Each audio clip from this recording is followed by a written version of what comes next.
हमने एक बात पहले भी डिस्कस की होगी, शायद डेमो की क्लास रही होगी, कोई एक आधा बच्चा उसमें हो सकता है ना रहा हो, तो अब मैं समझा देता हूँ एक बार फिर से, 2 मिनट लगेंगे।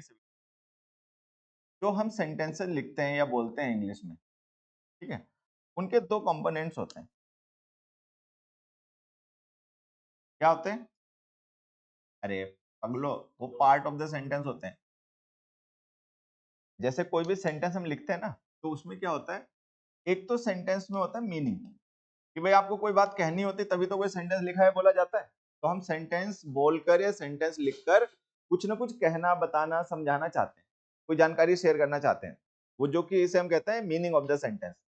फिर उसको मीनिंग को कन्वे करने के लिए जब हम सेंटेंस लिखते हैं तो सेंटेंस में हम वर्ड्स का यूज करते हैं, ठीक है। फिर वो वर्ड्स जो है उनको सही फॉर्म में, सही ऑर्डर में उनको लिखना पड़ता है, जो कि ग्रामर के अकॉर्डिंग आता है। तो सेंटेंस के 2 कंपोनेंट्स हो गए, एक हो गया मीनिंग और एक हो गया ग्रामर, ठीक है। सीधे शब्दों में ऐसा कहें तो ग्रामर, जो ग्रामेटिकल पार्ट होता है सेंटेंस का, वो आपको विजिबल होता है, वो आपको दिख रहा होता है कि हाँ भाई कौन सा नाउन लिखा, कौन सी वर्ब लिखी, कौन सा टेंस लिखा, कौन सा एडवर्ब लिखा, कौन सी फॉर्म यूज करी, कहाँ पे लिखा, पहले लिखा बाद में लिखा, वो दिख रहा होता है, कॉन्क्रीट होता है, ठीक है। मीनिंग जो होता है वो एब्स्ट्रैक्ट पार्ट होता है। सेंटेंस का मीनिंग क्या है, वो सेंटेंस में दिख नहीं रहा होता, वो आपको उन वर्ड्स को उस ऑर्डर में पढ़ने के बाद खुद समझना पड़ता है कि क्या सिचुएशन रही होगी। होता है ऐसा कि नहीं? तो सेंटेंस में 2 चीजें होती हैं, एक ग्रामर, जो हम सेंटेंस में वर्ड्स यूज कर रहे हैं, किस फॉर्म में यूज कर रहे हैं, किस पोजीशन पर यूज कर रहे हैं, वो ग्रामर है सेंटेंस की। और फिर वो जो वर्ड्स हैं, वो जो मीनिंग कन्वे कर रहे हैं, वो क्या है, वो हमें समझना पड़ता है, वो एब्स्ट्रैक्ट होता है, वो सेंटेंस में लिखा नहीं होता है।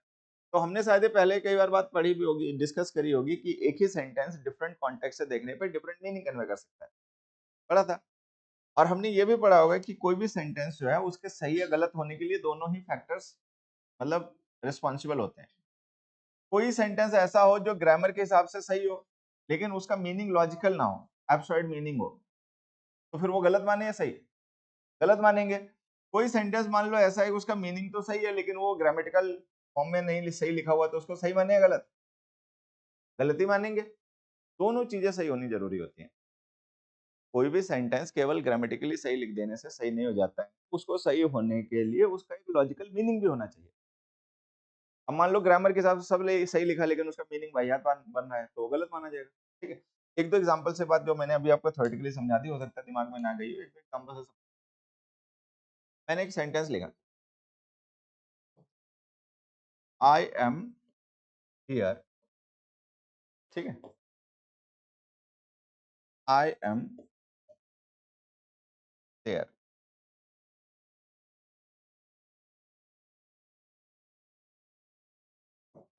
आई is here, I is not there.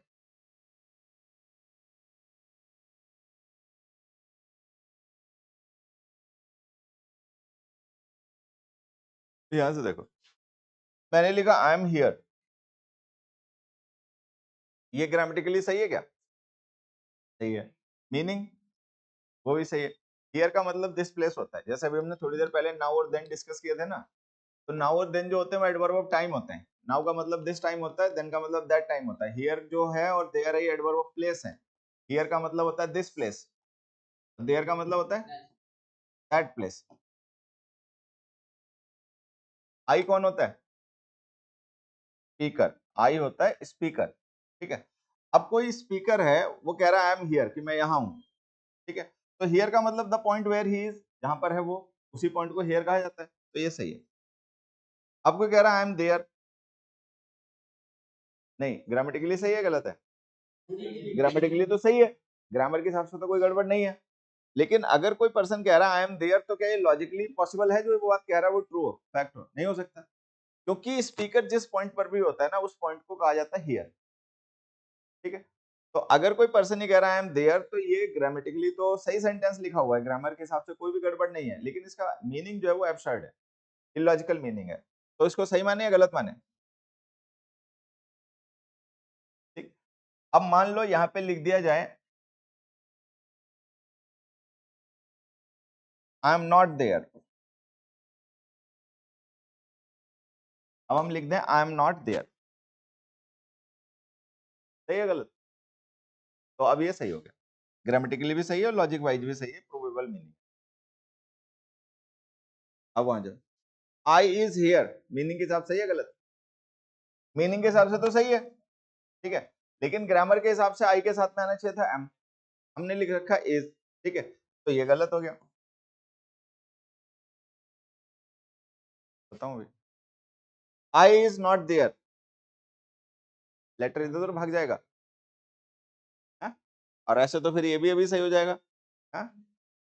कुतर्क करने पे आ जाओगे तब तो ये भी सही हो जाएगा ना, आई इज नॉट देयर, मीनिंग तो सही है, आई इज नॉट देयर, ठीक है, लेकिन हमें पता है आई के साथ में आना चाहिए, तो ये गलत हमने लिखा।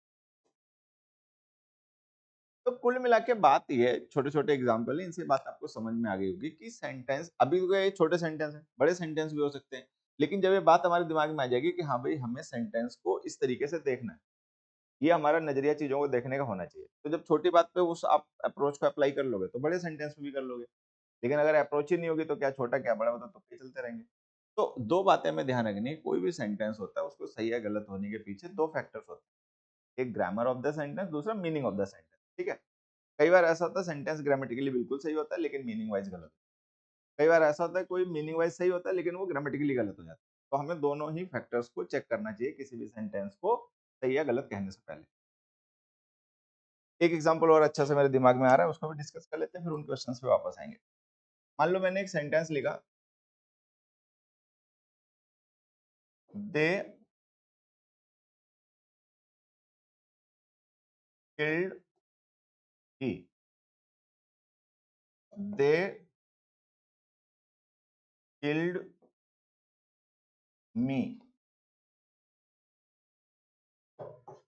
They killed he, they killed me, meaning के हिसाब से तो सही है, दे किल्ड ही, लेकिन इसमें है क्या, ये जो ही हमने यूज किया है प्रोनाउन है, प्रोनाउन को हम ऑब्जेक्ट तो वर्ब का बना ही सकते हैं, ऐसा तो नहीं कि वर्ब का ऑब्जेक्ट नहीं बना सकते, नाउन प्रोनाउन है उनको सब्जेक्ट ऑब्जेक्ट तो बना सकते हैं, लेकिन होता क्या है कि जैसे दे है और ही है, ये हमारे पर्सनल प्रोनाउंस है, पर्सनल प्रोनाउंस की डिफरेंट केसेस होते हैं, नॉमिनेटिव केस, ऑब्जेक्टिव केस की, अगर हम उनको एज अ सब्जेक्ट यूज करें तो नॉमिनेटिव केस में आते हैं, एज एन ऑब्जेक्ट यूज करें तो ऑब्जेक्टिव केस में आते हैं। अब दे प्रोनाउन जो है वो सब्जेक्ट है, तो वो नॉमिनेटिव केस में लिखा वो ठीक है, लेकिन जो ही है वो सब्जेक्ट नहीं है, वो ऑब्जेक्ट है, तो वो होना चाहिए कौन से केस में, ऑब्जेक्टिव केस में। ऑब्जेक्टिव केस क्या होता है, ही का हिम, तो ये गलत है। तो मतलब मीनिंग वाइज सही था लेकिन उसमें हमने ग्रामेटिकल मिस्टेक कर रखी थी कि जो वर्ड ही है उसके हमने सही फॉर्म का यूज नहीं किया, तो सही हो गया। अब आ जाते हैं दूसरे पे, इसका मतलब है देख किल्ड में उन्होंने मुझे मार दिया, इसका मतलब यही हो गया। क्या ये कभी कोई सिचुएशन ऐसी बन सकती कोई पर्सन ये बात कहे, क्या ये सिचुएशन फिजिबल है, पॉसिबल है?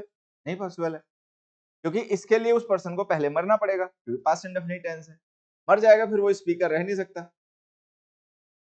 भाई आई तो स्पीकर होता है ना, ये तो फर्स्ट पर्सन है प्रोनाउन, फर्स्ट पर्सन का मतलब स्पीकर है, स्पीकर अगर मर गया तो फिर बोल कैसे रहा है। तो ये जो देख किल्ड में हमने लिखा ना, ये जो लॉजिक है इस सेंटेंस का कि किस सिचुएशन में कहा जा रहा होगा, वो सिचुएशन समझ में नहीं आती, वो सिचुएशन पॉसिबल नहीं है, तो ये लोग गलत हो गए मीनिंग के हिसाब से। तो अब ये ग्रामेटिकली बिल्कुल सही लिखा, सब्जेक्ट नॉमिनेटिव केस में होना चाहिए, लिखा हुआ है नॉमिनेटिव केस में, पास्ट इंडेफिनिट टेंस बनाते हैं तो वर्ब की सेकंड फॉर्म लिखते हैं, वो भी सही लिखा हुआ है, ऑब्जेक्ट ऑब्जेक्टिव केस में लिखते हैं वो भी लिखा हुआ है, लेकिन इसका मतलब जो है, जो इसका मीनिंग है वो एब्सर्ड है, इसका मीनिंग लॉजिकल नहीं है, तो ये गलत हो गया।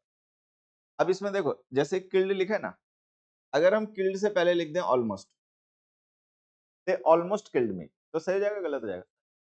तो सही हो जाएगा। मान लो किसी को इतना मारा लगभग, लेकिन एग्जैक्टली नहीं, लेकिन लगभग मर गया, तो सही हो जाएगा। या फिर मान लो अगर हम पास्ट इंडेफिनिट टेंस की जगह पे फ्यूचर इंडेफिनिट टेंस लिख दें, दे विल किल मी, तो भी सही हो जाएगा, दे विल किल मी तो भी सही हो जाएगा, ठीक है। या लिख दूं I killed them, pronouns change कर दूं, आई किल्ड देम तो भी सही हो जाएगा। वो सिचुएशंस पॉसिबल हैं, उनके मीनिंग्स लॉजिकल हैं, इसका मीनिंग ही लॉजिकल नहीं है, एब्सर्ड मीनिंग है। तो ये हमें चीजों को ना देखने का ऐसा नजरिया हमें डेवलप करना है कि सेंटेंस केवल ग्रामर की वजह से गलत नहीं होता, इसीलिए वो जो रूल और एक्सेप्शन पढ़ने वाले बच्चे होते हैं ना, वो फिर कहीं ना कहीं जाके शुरू करते हैं, क्योंकि रूल से और एक्सेप्शन से आप केवल ग्रामेटिकल एलिमेंट है उसी को कंट्रोल कर सकते हो, कमांड कर सकते हो, लॉजिक की कैसे करोगे। तो ये हमें ध्यान रखना है कि कोई भी सेंटेंस जो है उसको सही होने के लिए दोनों फैक्टर्स हमें टैली करने चाहिए। एक लॉजिकल मीनिंग हो और उसका ग्रामेटिकल फॉर्म हो, बस इतना ही है।